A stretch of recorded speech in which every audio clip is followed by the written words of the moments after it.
Galileo was shown the instruments of torture and put under house arrest by people who refused to look through his telescope, right? I mean, so that was the genius of religion paired with the emerging genius of science in that room. Well, to be fair, I mean, Galileo was originally sponsored by the church, and so was Copernicus. Virtually every major university in the Western world was sponsored by the Catholic Church, and I'm not a great Catholic defender, right? But virtually all major universities were sponsored by the Catholic Church, which saw consonance between science and religion as a reason to actually investigate the natural world. Whoa, okay, so as you can tell, this conversation gets a little wild. Let's go ahead and dive into it, and then I'll be giving some commentary along the way. So I don't believe that all human beings in the absence of religion are immoral people who go around murdering their neighbors and raping their sisters. I think and in fact, this is pretty well embedded in even Judaic philosophy, the idea that there is a sort of natural law theology where you as just a normal person know not to kill people and know not to steal and know to set up courts of law. This is what they call the seven commandments to Noah. But the idea is that anyone can basically discover these things. And there are universals across culture about you're not supposed to murder your brother. But the biblical reading is that to reach a more sophisticated level of morality that leads to a sort of right-based society we see here, you at least need the catalyzing enzyme of a Judeo-Christian religion in order to get here. That would, I think, be the most rationalistic argument on behalf of Judeo-Christian values. But where is here again? Here would be a civilization that values individual rights above the values of the collective, that says that people are to be treated, to use the biblical phrase, as made in the image of God, that we should treat individuals as made in the image of God. That does not happen in the absence of a Judeo-Christian value system. That's the religious argument.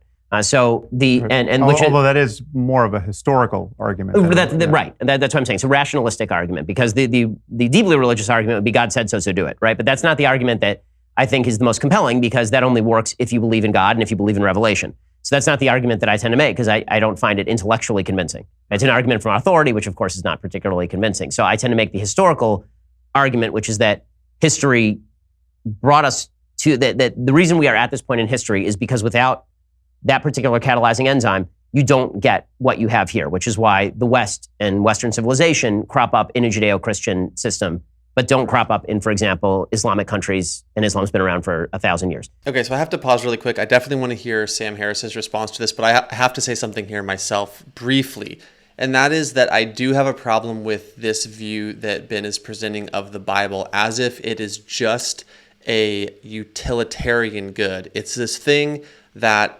produces a well-behaved society.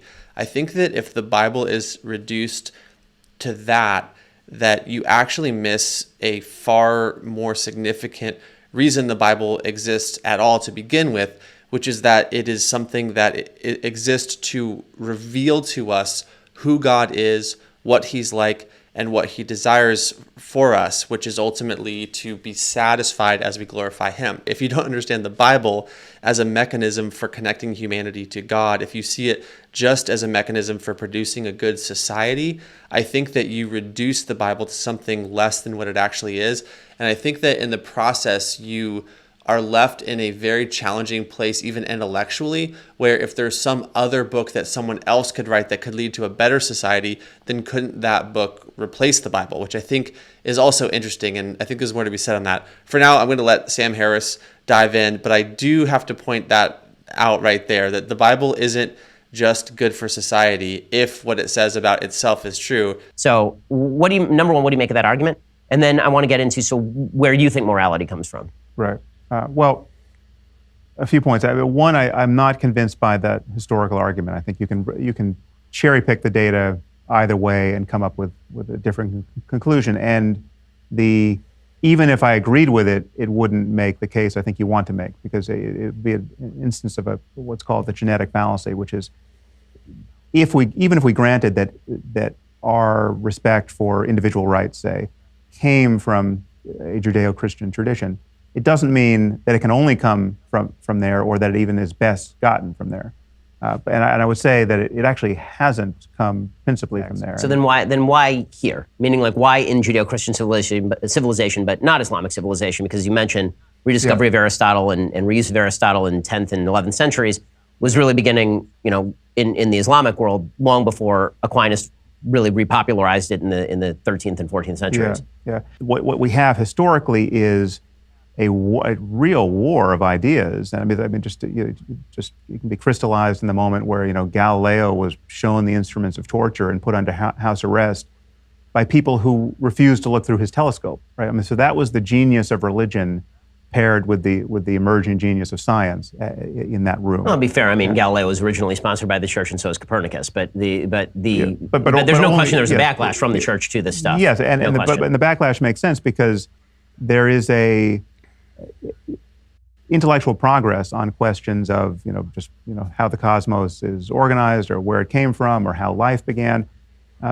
All of these questions are the scientific answers to which are in zero-sum contest with the doctrines found in the books. Now, it's true that there are religious people, and now even the Pope, who have relaxed their adherence to tradition enough to make room for something like evolution, right? But it is still a problem. Not a super new idea. I mean, right? Aquinas was talking about this in the 13th century and 14th century. The idea that if it was in science and it was contradicted by the book, then you're misreading the book, right? I mean, that's a pretty old idea. But that is to subvert science rather than the book in Aquinas' case. I mean, Aquinas thought heretics should be put to death, right? His argument for capital punishment for heresy, and Augustine made the same argument. Augustine thought they should be tortured, right? So that those two great lights of the Catholic Church gave us the Inquisition and gave us more than a century. I think it's also fair to say that they were rather instrumental in the development of modern science. So the Dark Ages,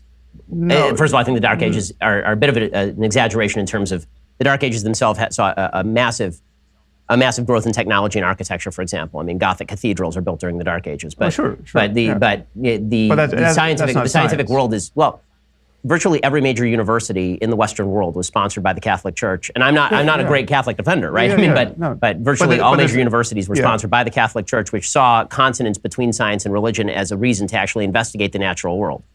Well, no, I mean, I think that's backwards. I think the reality is there was everything that was good that was done anywhere at any time prior to, pick your year, was done by some religious person. I mean, there was just nobody else to do the job, right? So you could make the argument that this is interesting. Catholics built every bridge in Europe until the Protestants came around and they built their half of the bridges. I mean, so there was just no one else to do the job.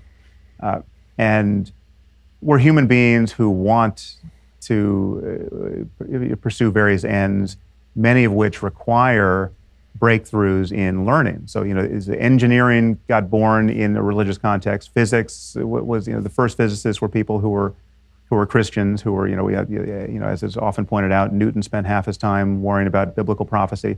Now, I think that was an objective waste of his time. He also spent a lot of his time worrying about astrology, right? So you're trying to alchemy, yes, and alchemy. Okay, I got to pause here really quick because this is so interesting what Harris is doing here. He's saying that because the world was so Christian during this time period, we can look at all of the scientific advances that were made by deists, theists, and in some cases Christians during that time and say it's not a byproduct of their understanding of God that led them to the scientific breakthrough. That's just how the world was. But when it comes to the negative things that took place during this time period, now suddenly it's a direct byproduct of the Christian religion. Do you see how he's trying to have it both ways? He's cherry picking out the negative and saying, look at this negative thing that was done by a Christian, look at this negative thing that was done by a Christian. But when it comes to something positive, that's just a byproduct of the time, and people at that time happened to be Christians.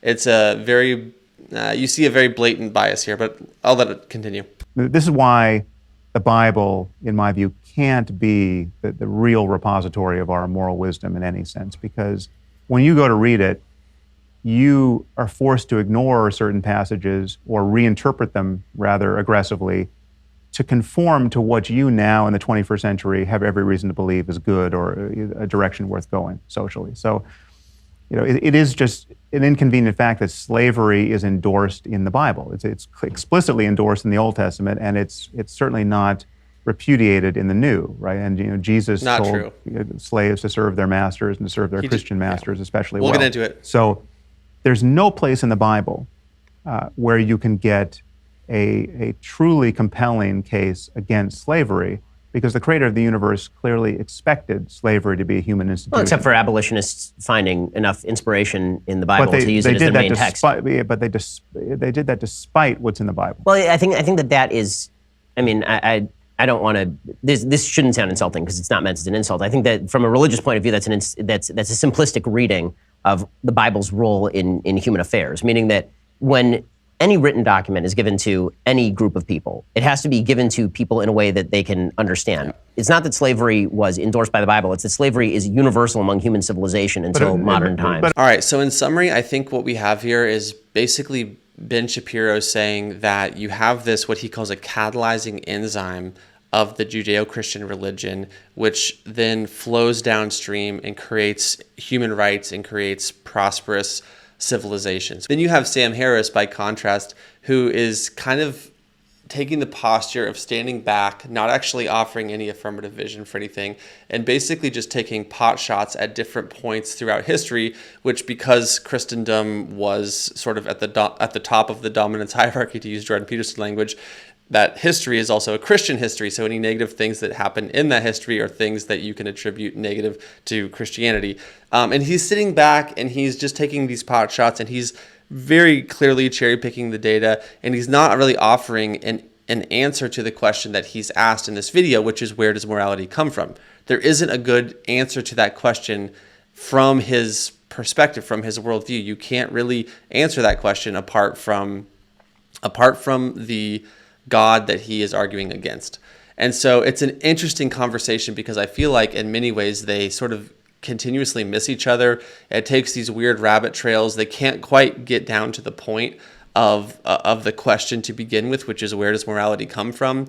And so I think that what happens is, by Ben wanting to take this more historic instead of a revelatory view of morality, it sort of allows Harris to just attack the sort of the historical piece without actually getting down to the bedrock of the conversation where it really should exist, which is at a philosophical and really at a logical level. How do we have morality? What are the actual possible explanations for how there is morality? Because there definitely is. We all sense that there's good and evil. Where does that come from? And how can we actually explain that? So it's an interesting conversation. I enjoyed it. I enjoyed some of the historical points that they brought up. But for now, that's basically all I have on this video, you guys. I hope you enjoyed it. Many more to come. Hope you enjoyed this Daily Dose of Wisdom. Peace. Bye.